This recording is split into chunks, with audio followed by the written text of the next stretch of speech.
હોય તો, અને સારી રીતે જીવવું હોય તો.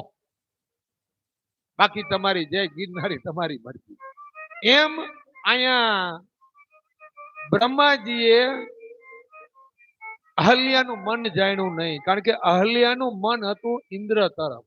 સાંભળજો, ઇન્દ્રના ઘરનું માગું આવ્યું ત્યારે બ્રહ્માજી અને બ્રહ્માણી એને ના પાડી કે તારે અહીંયા મારે દીકરી દેવી નથી, પણ અહલ્યાનું મન ઇન્દ્ર તરફ હતું. તેથી અહલ્યાનું મન ન જાણ્યું અને બધે વાતચીત માનો કે આપણે અત્યારે કેમ માનો કે 2, 5, 15 વાત આવે ને આપણે ગમે ત્યાં કરી, એવી રીતે બ્રહ્માજીએ ફરતા ફરતા પાછું અહલ્યાની હગાઈ કરી અહીં ગૌતમ ઋષિ નહીં આવે ત્યાં કે જ્યાં એને હાચવવાની થાપણ મૂકી હતી ગૌતમ ઋષિ વેરે એને પૈણા.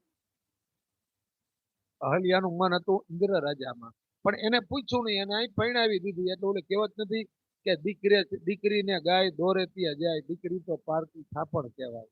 કઈ બોલી નહીં અને ગૌતમ ઋષિને ઘરે સાસરે આવી ગઈ. એમાં